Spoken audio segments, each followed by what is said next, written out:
నమస్తే, welcome to BRK drive. నేను మానస. తెలంగాణ రాజకీయాల్లో ఇప్పుడు వేడెక్కిన అంశం రాజకీయ నేతల మధ్య వివాదాలకే పరిమితం కాకుండా మీడియా కథనాలు, ప్రతికథనాలు, అనుమానాలు ఇవన్నీ కలిసిన ఒక సంక్లిష్టమైన పరిణామంగా మారాయి.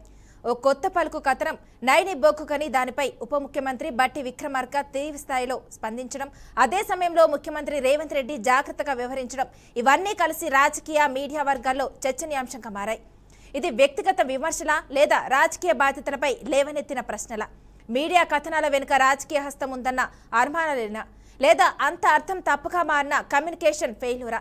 ఈ మొత్తం అంశాన్ని భావోద్వేగాలకు కాకుండా వాస్తవాల ఆధారంగా అర్థం చేసుకునే ప్రయత్నమే ఇప్పుడు అవసరం అంటున్నారు విశ్లేషకులు. బట్టి విక్రమార్క ఆగ్రహానికి కారణం ఒక్కటే, తనపై, తన రాజకీయ జీవితంపై అన్యాయం జరిగిందన్న భావన. నైని బొక్కుకని అంశంలో తనను కావాలని బద్నాం చేస్తున్నారంటూ బట్టి విక్రమార్క తీవ్రంగా స్పందించారు. 40 ఏళ్ల రాజకీయ అనుభవం ఉన్న తనను గాలికి రాలిన నేతలా చిత్రీకరించడం అన్యాయమని ఆయన వాదన. ప్రత్యేకంగా చంద్రబాబు, రేవంత్ రెడ్డిపై ప్రేమతో కథనాలు రాసి తనపై మాత్రం పిట్టకథలు అల్లారన్న విమర్శ కూడా ఇందులో భాగమే. అయితే కథనం పూర్తిగా ఆరోపణలేనా, లేదా రాజకీయ చరిత్రను గుర్తు చేసే విశ్లేషణ అన్నది మరో కోణం. మీడియా కాలమ్స్ అభిప్రాయాలు వ్యక్తం చేసే వేదికలు అన్న వాదన ఒకవైపు ఉంటే, ఆ అభిప్రాయాలు రాజకీయ నేతల గౌరవాన్ని దెబ్బతీసే బాధ్యత ఎవరిది అన్న ప్రశ్న మరోవైపు నిలుస్తుంది. ఈ మొత్తం వివాదంలో ముఖ్యమంత్రి రేవంత్ రెడ్డి తీసుకున్న వైఖరి మరింత ఆసక్తికరం. ఖమ్మం సభలో ఆయన చాలా జాగ్రత్తగా మాట్లాడారు. మంత్రులను వెనుకేసుకొచ్చే ప్రయత్నం చేస్తూనే సదరు 2 మీడియా సంస్థలపై ప్రత్యేక విమర్శలు చేయలేదు. 2 మీడియా సంస్థల మధ్యలో మేము నలిగిపోతున్నామనే బట్టి మాటలను కూడా సున్నితంగా మాత్రమే ప్రస్తావించారు. అదే సమయంలో బట్టిపై చేసిన కౌంటర్లో 17 ఏళ్లకే మంత్రి పదవి అనుభవం లేకున్నా సీఎం అయ్యాను అన్న వ్యాఖ్యతో రాజకీయ ఎదుగుదలపై భిన్న కోణాన్ని చూపించారు. అయితే 2 మీడియా కథనాల వెనుక రాజకీయ హస్తం ఉందన్న అనుమానాలు మంత్రుల్లో వ్యక్తమవుతుండటం ఈ వివాదాన్ని మరింత సంక్లిష్టంగా మారుస్తుంది. నిజంగా ఎవరి చేతిలో నియంత్రణ ఉంది, లేదా మీడియా రాజకీయాల మధ్య సహజంగా ఏర్పడే ఘర్షణ అయితే అన్నది తేలాల్సిన ప్రశ్న. నైని బొగ్గుకని దానిపై ఉప ముఖ్యమంత్రి బట్టి విక్రమార్క తీవ్ర స్థాయిలో స్పందించడం, అదే సమయంలో ముఖ్యమంత్రి రేవంత్ రెడ్డి జాగ్రత్తగా వ్యవహరించడం ఇవన్నీ కలిసి రాజకీయ మీడియా వర్గాల్లో చర్చనీయాంశంగా మారాయి. ఇది వ్యక్తిగత విమర్శల లేదా రాజకీయ బాధ్యతలపై లేవనెత్తిన ప్రశ్నల. ఇక ఇదే అంశానికి సంబంధించి మరింత విశ్లేషణ అందించడానికి మనతో పాటు జాయిన్ అవుతున్నారు మన్యం కోటేశ్వరరావు, అనలిస్ట్ మన్యం కోటేశ్వరరావు. నమస్తే సార్. సార్ చెప్పండి, ఇప్పుడు ఏదైతే బట్టి విక్రమార్క పైన వచ్చిందో మంత్రి ఒక సభలో మాట్లాడడం, ఉప ముఖ్యమంత్రి బట్టి విక్రమార్క తీవ్ర స్థాయిలో స్పందించడం, అదే సమయంలో రేవంత్ రెడ్డి కూడా దాన్ని వెనుకేసుకొని రావడం, దీన్ని ఏ విధంగా చూడొచ్చు అంటారు? వ్యాపార సంస్థలు, ముఖ్యంగా మీడియా సంస్థలు, ఆ సంస్థలతో సంబంధం ఉన్నటువంటి వాళ్ళు ఇతర వ్యాపారాల్లో కాంట్రాక్టర్లుగా లేకపోతే ఇతర వ్యాపారాల్లో ఉన్నప్పుడు ఇలాంటి పరిణామాలు చోటు చేసుకుంటాయి అనేటువంటిది గతంలో జాతీయ మీడియాలో ఉన్నటువంటి యాజమాన్యాలకు లేకపోతే ఇతరులకు ఉన్నటువంటి సంబంధాలు వెల్లడించాయి.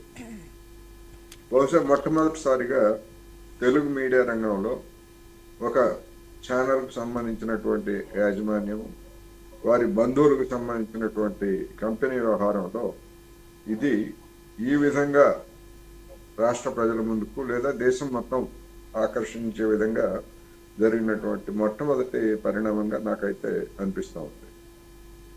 అందువలన దీనిలో తప్పెవరిది, ఎవరికి అనుకూలంగా టెండర్ నిబంధనల్ని ఎవరు రూపొందించారు, ఆ రూపొందించినటువంటి వాళ్ళ యొక్క పర్పస్ ఏమిటి, దానిలో ఆ రూపొందించినటువంటి నిబంధనల యొక్క సహేతుకత ఏమిటి అనేటువంటిది ముందు రాష్ట్ర ప్రజలకి, దేశ ప్రజలకి చెప్పాలి. బట్టి విక్రమార్క గారు ఏమంటున్నారు, నాకేం సంబంధం లేదు, ఆ నిబంధనలు అవన్నీ కూడా వాళ్లే రూపొందించుకుంటారు, సింగరేణి బోర్డు వాళ్ళే రూపొందిస్తారని చెప్పేసి చెప్తున్నారు. మరి ఇటువంటి నిబంధన అంటే ఒక సైట్ని, ఒక టెండరు, మైనింగ్కి సంబంధించినటువంటి టెండర్ వేయడానికి అర్హతలో భాగంగా ఒక సైట్ విజిట్, దానికి ఒక సర్టిఫికెట్ అనేటువంటి నిబంధన మరి ఇతర గనులకి, దేశంలో ఉన్నటువంటి ఇతర బొగ్గు గనులకి లేదా ఇతర ఖనిజాల గనులకు కూడా ఇలాంటి నిబంధన ఉన్నదా అనేటువంటిది చెప్పాలి, జనానికి చెప్పాలి. ఉంటే ఇదిగో ఫలానా రంగంలో ఉన్నటువంటి గనికి ఇట్లాంటి నిబంధన ఉన్నది, ఈ విధంగానే పారదర్శకంగా చేస్తున్నామని చెప్పేసి ఆ విధంగానే డిఫెండ్ చేసుకోవాలి. మరి అలాంటిది ఏమీ లేకుండా నా మీద అనవసరంగా బురద చల్లుతున్నారు, నన్ను టార్గెట్ చేశారు అని భట్టి విక్రమార్క గారు చెప్పుకుంటే దానివల్ల ఏం ప్రయోజనం లేదు. మరి ఆయనే రద్దు చేశామని చెప్పేసి ఆయనే చెప్పారు కదా, ఆయనకి సంబంధం లేకపోతే ఆయన ఎందుకు ప్రకటించారు అనేటువంటి ప్రశ్న కూడా వస్తుంది. అందుకని ఇదొక పెద్ద కుంభకోణం. పారదర్శకంగా వేలం పద్ధతుల్లో మేము బొగ్గు గనులు లేదా ఇతర ఖనిజాల గనులు వేలం వేసి రాష్ట్రానికి లేదా కేంద్రానికి పెద్ద మొత్తంలో ఆదాయాన్ని ఫెయిల్గా చేస్తున్నామని చెప్తున్నటువంటి మరి కేంద్ర ప్రభుత్వ పెద్దలు లేదా రాష్ట్ర ప్రభుత్వ పెద్దలు కానీ దీని మీద ముందు సంజాయిషి చెప్పాలి రాష్ట్ర ప్రజలకి. ఎందుకని సింగరేణి బోర్డు డైరెక్టర్లలో రాష్ట్ర ప్రభుత్వం నియమించినటువంటి ఒక ఐఏఎస్ చైర్మన్ అండ్ మేనేజింగ్ డైరెక్టర్గా ఉంటారు. వాళ్ళు కాకుండా మరొక రాష్ట్ర ప్రభుత్వానికి చెందినటువంటి 2 డైరెక్టర్లుగా ఉన్నారు. కేంద్ర ప్రభుత్వం నుంచి కూడా మరొక 2 డైరెక్టర్లుగా ఉన్నారు. వర్కింగ్ డైరెక్టర్లు వేరు. విధాన నిర్ణయాల్లో వాళ్ళు కూడా భాగస్వాములు అయితే కావచ్చు. కానీ ఇటు కేంద్రంలో ఉన్నటువంటి అధికారుల ప్రతినిధులు, రాష్ట్రంలో ఉన్నటువంటి అధికార ప్రతినిధులు అందరూ కూర్చొని 1-2 సంస్థలకి ఆ విధమైనటువంటి లబ్ధి చేకూర్చేలా నిబంధన ఎందుకు చేశారు? ఒకవేళ అదే కనుక అయ్యేట్లయితే అనేక ఆసక్తి ఉన్నటువంటి అనేక మంది ఆ సైట్ని సందర్శిస్తారు. మరి వాళ్ళందరికీ ఎందుకు సర్టిఫికెట్లు జారీ చేయలేదు? ఇవన్నీ కూడా రాష్ట్ర ప్రజల ముందు ఉన్నటువంటి ప్రశ్నలు.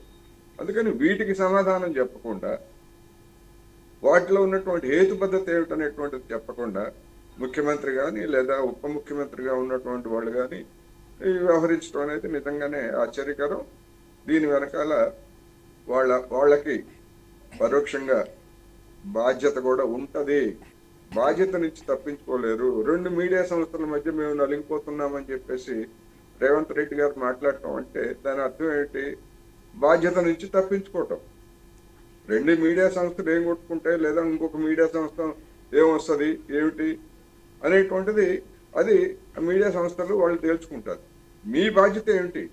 ఈ ఉదంతంలో జరిగినటువంటి దానిలో మీ డైరెక్టర్లుగా నిర్ణయించినటువంటి దాని మీద మీరేమన్నా అంతర్గత విచారణ జరిపి ఇలాంటి నిబంధన ఎందుకు పెట్టారు, ఎవరికి అనుకూలంగా పెట్టారు, ఎంతమందికి అలాంటి విజిట్ సర్టిఫికెట్లు ఇచ్చారు అనేటువంటిది ఏమన్నా చెప్పారా? ముఖ్యమంత్రి కానీ లేకపోతే భట్టి విక్రమార్క కానీ ఏమి చెప్పలేదు. అంటే ఎవరు ఆడుతున్నటువంటి గేమ్, ఎవరి నాటకం వాళ్ళు రక్తి కట్టిస్తున్నారు అనేటువంటిది ఇక్కడ స్పష్టం. అందుకని ఇప్పటికైనా ఫెయిర్గా ఉండాలి, అవకాశాలు అందరికీ ఇవ్వాలి. రాష్ట్ర ఖజానాని దోచుకోవడానికి కొంతమంది ఆశ్రిత పక్షపాతులకి లేదా అధికారంలో ఉన్నటువంటి వాళ్ళతో చేతులు కలిపేటువంటి వాళ్ళకి ఇలా చేయకూడదు అనేది నేను ఈ సందర్భంగా చెప్తాను. అయితే కోటేశ్వరరావు చెప్పండి, ఇప్పుడున్న ప్రభుత్వం ఇప్పటి వరకు కూడా డైరెక్టర్లను కానీ లేదంటే చైర్మన్లను కానీ నియమించకపోవడానికి కారణం ఏమై ఉండొచ్చు అంటారు? డైరెక్టర్లు నియమించాలి. డైరెక్టర్ లేకుండా పాలన ఎట్లా నడుస్తుంది? డైరెక్టర్లు ఉన్నారు, డైరెక్టర్ లేకుండా ఏం లేరు. ఆ డైరెక్టర్లే నిర్ణయించారు ఈ పద్ధతి అని చెప్పేసి భట్టి విక్రమార్క గారు చెప్తున్నారు. మరి ముఖ్యమంత్రి గారు ఏమి దాని గురించి ఏమి ఎలాంటి ప్రకటన చేయలేదు. మేమేదో నలిగిపోతున్నాం 2 మీడియా సంస్థలు అని చెప్పేసి ఆయన చెప్తున్నారు. ఓకే, నలిగిపోతారు. నలిగిపోయేట్లయితే మిమ్మల్ని మీరు రక్షించుకోండి, రాష్ట్రాన్ని రక్షించండి. కోటేశ్వరరావు గారు అంటే ఇన్ఛార్జ్లనే నియమించింది కదా, పర్మనెంట్ గా కాదు కదా. పర్మనెంట్ గా కాకపోయినా మరి అటువంటి విధానాన్ని రూపొందించేటువంటి అధికారం తాత్కాలికమే కావచ్చు, లేకపోతే తాత్కాలికమే కావచ్చు. అటువంటి విధానాన్ని ఏ విధంగా ఏ ప్రాతిపదికన రూపొందించారు? పర్యవేక్షించాల్సిన అసలైనటువంటి యాజమాన్యం ఎవరు? రాష్ట్ర ప్రభుత్వము కేంద్ర ప్రభుత్వాలే కదా. రాష్ట్ర ప్రభుత్వానికి ఎక్కువ వాటా ఉంది. అందుకని రాష్ట్ర ప్రభుత్వం ప్రధానమైనటువంటి సింగరేణి దానికి వచ్చేసరికి మరి యాజమానిగా ప్రభుత్వం కంపెనీ యజమానిగా మీరేం చేశారు? అది కదా ఇప్పుడు వాళ్ళు తేలాల్సింది. ఇప్పుడు టెండర్లు రద్దు చేశారు, ఓకే, పిలిచినటువంటి టెండర్లు రద్దు చేశారు, మంచిదే. కానీ జరిగినటువంటి దానిలో మీ బాధ్యత ఏమిటి? లేదా ఆ రూపొందించినటువంటి వాళ్ళ బాధ్యత ఏమిటి? ఏ ప్రాతిపదికను రూపొందించారో మీరు ఏమైనా సంజాయిషి అడిగారా?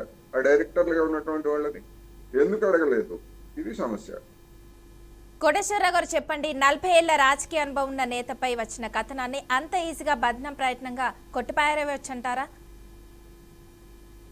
ఒకవేళ నిజంగా బదనాం చేయాలని చెప్పేసి ఏ పత్రిక అయినా ఏ ఛానల్ అయినా ఎవరి మీద అయినా కానీ అటువంటి ఉద్దేశపూర్వకంగా రాసినా లేకపోతే ప్రసారం చేసినా కానీ చట్టపరమైనటువంటి చర్యలు తీసుకోవడానికి ఉన్నాయి. ప్రెస్ కౌన్సిల్ ఉంది, అదేవిధంగా చట్టాలు ఉన్నాయి. వాటన్నిటి మీద చర్య తీసుకోవాలి. అలా కాకుండా నా మీద బురద చల్లుతున్నారు, లేకపోతే నన్ను దెబ్బతీశారు అని చెప్పేసి చెప్పుకుంటే ఎవరికి ఉపయోగం? అది కాదు కదా. చట్టపరంగా చట్టపరంగా చర్యలు తీసుకోండి. మీరు మీ మీ మీ పరువు ప్రతిష్టలకు భంగం కలిగితే, లేకపోతే మీ మీ రాజకీయ జీవితాన్ని దెబ్బతీసే విధంగా ఉండేట్లయితే యాక్షన్ తీసుకోండి. ఇప్పుడు ఉదాహరణకు ఒక టీవీ ఛానల్లో ఒక మంత్రికి ఒక ఐఏఎస్ అధికారులకి మధ్య పెట్టినటువంటి దాని మీద మరి అధికారులే సిట్టు వేసి యాక్షన్ తీసుకున్నారు. అదేవిధంగా ఇంకొక పత్రిక దాని మీద చేసినటువంటి కామెంట్ తోట నా పరువు పోయింది, నాకు అన్యాయం జరిగిందని చెప్పేసి బట్టి విక్రమార్క ఆయన అంటున్నారు. మరి ఆయన కూడా చట్టపరమైనటువంటి చర్యలు తీసుకోవచ్చు. ఎవరొద్దన్నారు? ఇప్పుడు ఒక సామాన్యుడికే అవకాశం లేదు, కానీ ఒక డిప్యూటీ సీఎంగా ఉన్నటువంటి వ్యక్తి మరి ఏ విధంగా ఆయన సానుభూతి పొందడానికి ప్రయత్నిస్తున్నట్టుగా అనిపిస్తోంది నాకు. ఆయనకి సానుభూతి చూపటం లేకపోతే చూపకపోవడం సమస్య కాదు. నిజంగా ఆయన ఆ విధంగా ఫీల్ అయ్యేట్లయితే దాని మీద చట్టపరమైనటువంటి చర్యలు తీసుకోవాలి. సంజయ్ అడగాలి, ఒక నోటీస్ జారీ చేయండి యాజమాన్యానికి. ఎందుకు ఈ విధంగా మీరు రాశారు, ఎందుకు నన్ను బదనాం చేయదలుచుకున్నారు, దీని మీద నేను ఎందుకు చర్య తీసుకోకూడదని చెప్పేసి ముందు ఒక నోటీస్ ఇవ్వనండి. ఇంకో ఛానల్ కానీ ఇంకో పత్రిక కానీ రాసేటప్పుడు రాసే స్వేచ్ఛ ఉంది, లేదని నేను అంటున్నా. ఒకవేళ నిజంగా ఎవరైనా అఫెండ్ అయ్యేట్లయితే డెఫినెట్గా చట్టపరమైనటువంటి చర్యలు తీసుకోవాలి. ఎందుకని ఇవాళ మీడియా రంగంలో ఉన్నటువంటి వాళ్ళు, లేదా కొత్తగా మీడియా రంగంలోకి వచ్చినటువంటి వాళ్ళు కానీ, పాత వాళ్ళు కానీ, రాజకీయ నాయకులు, వ్యాపార సంస్థలతో ఉన్నటువంటి సంబంధాలు, ఆ యజమానులకు ఉన్నటువంటి వాణిజ్య ప్రయోజనాలు, ఇవన్నీ కలగాపులకంగా ఉన్నాయి. ఇటువంటి పరిస్థితుల్లో వాస్తవాలు బయటకు రావాలి. అందుకని ఖచ్చితంగా ఇవాళ తెలంగాణలో ఉన్నటువంటి యావత్ ప్రజానీకం కూడా అసలు ఈ కథ ఏంటి, ఈ విధమైనటువంటి హాస్యాస్పదమైనటువంటి నిబంధనని ఎట్లా రూపొందించారు, ఎవరి కోసం రూపొందించారు అనేది ఆ రెండు మీడియా సంస్థలు చెప్పొచ్చు, చెప్పకపోవచ్చు, అది వేరే. కానీ ప్రభుత్వానికి ఆ బాధ్యత ఉన్నది కదా. ఎందుకు చెప్పరు? దీని వెనకాల ఉన్నటువంటి కథను ఎందుకు విప్పరు? ఎందుకు విప్పరు? ఇది సమస్య. కోటేశ్వరరావు గారు చెప్పండి, మంత్రులే మీడియాపై అనుమానాలు వ్యక్తం చేస్తే అది ప్రభుత్వంలో అంతర్గత అసంతృప్తికి కారణం అనుకోవచ్చా? అసంతృప్తికి కారణం అవుతుందా, లేకపోతే దెబ్బలాడుకుంటారా, ఇవన్నీ జనానికి అనవసరం నా అభిప్రాయం. ఒక ముఖ్యమైనటువంటి అంశం మీద ఒక సంచలనాత్మకమైనటువంటి ఒక టీవీ ఛానల్లో ఒక కథనం వచ్చింది. దాని మీద కొన్ని అరెస్టులు, వ్యవహారం. సరే, ఆ అరెస్టులకు పాటించినటువంటి తీరు అంటే నోటీసులు ఇవ్వకుండా, ముందు సంజాయిషి అడగకుండా నేరుగా అరెస్టులు చేయటం అనేటువంటిది అది తప్పే. అది వేరు. అసలైనటువంటి యాజమాన్యం మీద ఏం చర్యలు తీసుకున్నారు, ఆ ప్రసారం చేసినటువంటి వాళ్ళ మీద ఏం చర్యలు తీసుకున్నారు, ఇలాంటి అనేకమైనటువంటి చట్టపరమైనటువంటి అంశాలు, నైతికపరమైనటువంటి అంశాలు అందులో ఉన్నాయి. అది వేరే, ఆ ట్రాక్ వేరు. నేనేమంటున్నానంటే దానికి సంబంధించినటువంటి అది ఎందుకు జరిగింది అంటూ మరొక కథనంలో మరొక పత్రిక ఒక పెద్ద విశ్లేషణ రాశారు. ఆ విశ్లేషణ రాసిన దాని మీద కదా ఇప్పుడు అందులో ఉన్నటువంటి ఆ విశ్లేషణలో ఉన్నటువంటి అంశాలు వాస్తవమా కాదా? వాస్తవం అయితే ఏం చర్య తీసుకుంటారు, వాస్తవం కాకపోతే రాసినటువంటి వాళ్ళ మీద ఏం చర్య తీసుకుంటారు? లేదు, ఆ టెండర్ నిబంధనలను రూపొందించినటువంటి అధికారుల మీద కానీ వాళ్ళు ఏమన్నా పోనీ ఏ ప్రాతిపదికన మీరు ఇటువంటి నిబంధన రూపొందించారు, హాస్యాస్పదమైనటువంటి నిబంధన రూపొందించారు, ఎంతమంది విజిట్ సర్టిఫికేట్లు అడిగారు, మీరు ఎంతమందికి ఇచ్చారు, ఎంతమందికి తిరస్కరించారు, తిరస్కరించడానికి కారణం ఏమిటి, లేదా ఇచ్చినటువంటి వాళ్ళకి ఇవ్వడానికి కారణం ఏంటి అనేటువంటిది మరి సంజయ్ అడగాలి కదా. రేవంత్ రెడ్డి గారికైనా బాధ్యత ఉంది కదా. ఆ రెండు సంస్థల మీద ఏం చేసుకుంటారు ఏంటనేది అది వేరే అంశం. కానీ తమ సంస్థలో జరుగుతున్నటువంటి దాని మీద దాన్ని సరిచేయటానికి చర్యలు తీసుకుంటారా లేదా ఈ జరిగినటువంటి దానికి బాధ్యులుగా ఉన్నటువంటి వాళ్ళని గుర్తిస్తారా లేదా, ఇది సమస్య. అది తేల్చకుండా నెపాన్ని వేరే వాళ్ళ మీద నెట్టడం, మీడియా మీద నెట్టడం, ఇది సరైనటువంటిది కాదు, ఫెయిర్ కాదు, పారదర్శకమైనటువంటి పద్ధతి కాదు అనేది మాత్రం స్పష్టంగా నేను చెప్పగలను. అయితే కోటేశ్వరరావు గారు చెప్పండి, బట్టి విక్రమార్క అంటే నిన్న చెప్పారు కదా మీడియా సమావేశం నిర్వహించి అన్ని వివరాలు వెల్లడిస్తామని చెప్పేసి, ఇప్పటివరకు కూడా ఆ మీడియా సమావేశం అనేది నిర్వహించకపోవడాన్ని ఏ విధంగా చూడొచ్చు అంటారు? బట్టి విక్రమార్కకు సంబంధించి వచ్చిన కథనాల గురించి ఇప్పటి వరకు ఆయన చెప్పలేదంటే మరి బహుశా రేపు కానీ ఎల్లుండి కానీ ఆ తర్వాత కానీ ఏమైనా చెప్తారో మనం వెయిట్ చేద్దాం. లేదు ఒకవేళ చెప్పకపోతే ఏమండి బట్టి విక్రమార్క గారు మీరే కదా చెప్పారు, విషయాలన్నీ చెప్తా ఉన్నారు, అసలు చెప్తారా లేదా, చెప్తే ఎప్పుడు చెప్తారు అని మరొకసారి బట్టి విక్రమార్క గారు మీడియాతో రెగ్యులర్గానే మాట్లాడుతుంటారు కదా, అప్పుడు మన మీడియా మిత్రులందరూ కూడా ఆయన్ని ప్రశ్నించాలి. చెప్తారా లేదా, లేదా ఒక ఊరికే ఒక మాటగా పరువు కాపాడుకునేంత మాట అన్నారా, నిజంగా ఆ వివరాలను చెప్పడానికి మరి రాష్ట్ర ప్రభుత్వం, ఎందుకంటే రాష్ట్ర ప్రభుత్వం మొత్తం రంగంలోకి రావాల్సి వస్తుంది ముఖ్యమంత్రితో సహా. ముఖ్యమంత్రి మాకేమీ తెలియదు సింగరేణి బోర్డు తోటి అని చెప్పేసి ముఖ్యమంత్రి కానీ ఆయన కార్యాలయం కానీ తప్పించుకోవడానికి లేదు. నేను చెప్పినటువంటి అంశాల మీద విచారణ జరపాల్సింది ముఖ్యమంత్రి కార్యాలయమే. అందుకని ముఖ్యమంత్రి గానే స్వయంగా ఆయనే మీడియాకి చెప్పాలి, లేకపోతే బట్టి విక్రమార్క గారు ఆయన చెప్పినట్టుగా ఆయన అయినా కానీ ఏం జరిగింది, ఏం జరగబోతా ఉంది, భవిష్యత్తులో ఏ విధంగా ఇలాంటివి జరగకుండా ఏ విధమైనటువంటి జాగ్రత్తలు తీసుకుంటారు ఏమిటనేటువంటిది చెప్పాలి.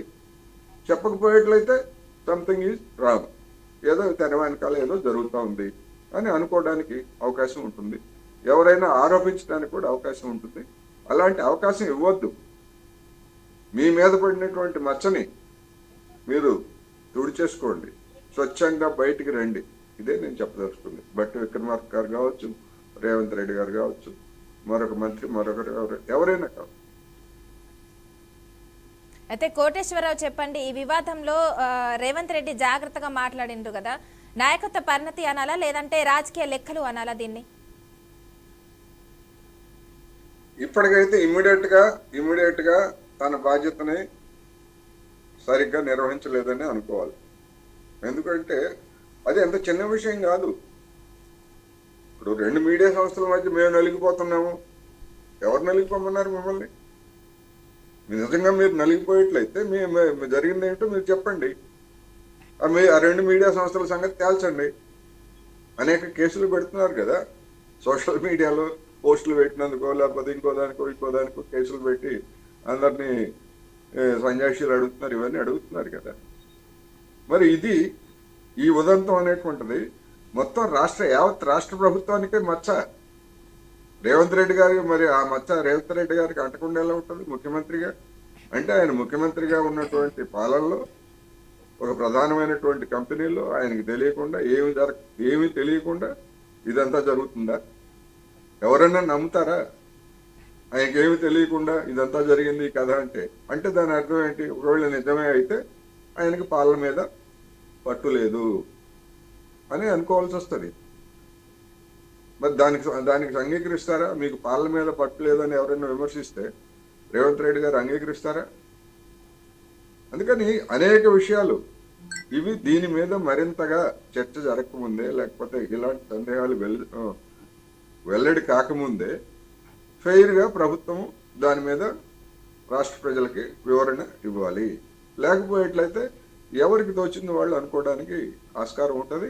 ఎవరైనా ఒకవేళ అలాంటి ఆరోపణలు చేసినా విమర్శలు చేసినా వాళ్ళని తప్పుపట్టడానికి రాష్ట్ర ప్రభుత్వానికి కానీ మంత్రులకు కానీ అధికార పార్టీకి కానీ ఎలాంటి నైతిక అర్హత ఉండదు అనేది నా అభిప్రాయం. ఓకే, కోటేశ్వరరావు చెప్పండి, అంటే 17 ఏళ్లకే సీఎం అయ్యాను అన్న వ్యాఖ్యతోని రేవంత్ రెడ్డి ఏ సందేశం ఇవ్వాలనుకున్నారంటారు? 15 ఏళ్లకు సీఎం అయ్యామనేది అది వాస్తవం. అది 15 ఏళ్లకే సీఎం అనేది చాలా మందికి రాజకీయ నాయకులకి మరి మంత్రులుగా కూడా పనిచేసినటువంటి అనుభవం లేదు. ఒక ఎంపీగా ఒక ఎమ్మెల్యేగా ఉండి ఏకంగా సీఎం అయినటువంటి ఉదంతాలు చాలా తక్కువగా ఉంటాయి. అందుకని అది తన అదృష్టంగానో లేకపోతే తనకు వచ్చినటువంటి అవకాశంగానో చెప్పుండొచ్చు. దానికి దాని వెనకాల ఏముంటది? గొప్పలు కూడా చెప్పుకోవచ్చు. 15 ఏళ్ళకి అయ్యాను నేనని చెప్పేసి గొప్పగా కూడా చెప్పుకోవచ్చు. లేదు సవినయంగా నేను 15 ఏళ్ళు ఆయన నాకు అనుభవం లేకపోయినా కానీ 15 ఏళ్లలో నాకు ఈ అవకాశం వచ్చిందని సవినయంగా చెప్పారు అని కూడా భాష్యం చెప్పడానికి ఏదేముంది? దానివల్ల ఏమిటి రాష్ట్ర ప్రజలకు వచ్చేటటువంటిది ఏమిటి? ఆయన 15 ఏళ్ళకి అయ్యారని చెప్తే దానికి భాష్యం చెప్తే రాష్ట్ర ప్రజలకు ఒరిగేది ఏమీ లేదు. ఆయన వ్యక్తిగతమైనటువంటి అంశం అది. అందుకని ఈ అంశానికి దానికి మనం ముడిపెట్టాల్సినటువంటి అవసరం లేదు. అయితే కోటేశ్వరరావు చెప్పండి, నిజంగా ఈ కథనాల నియంత్రణ ఎవరి చేతిలో ఉందంటారు? రాజకీయ నాయకుల చేతుల్లోనా లేదంటే మీడియా సంస్థల్లోనా? మీడియా లేదా దానికి సంబంధించినటువంటివి మీడియాకి అవి ఛానల్స్ అయినా లేకపోతే పత్రికలైనా కానీ కొన్ని ప్రమాణాలు ఉన్నాయి, కొన్ని స్వయంగా విధించుకున్నటువంటి నైతికమైనటువంటి విలువలు ఉన్నాయి, లేదా చట్టాలు ఉన్నాయి. అందుకని వాటన్నింటికీ ఆ పరిమితులకు లోబడి ఆ బాధ్యతాయుతమైనటువంటి కథనాలు రాసినా లేదా ప్రచారం చేసినా కానీ అటువంటి యాజమాన్యాలు అటువంటి సిబ్బందిని మనం అభినందిస్తాం. కానీ ఆ పరిధులకు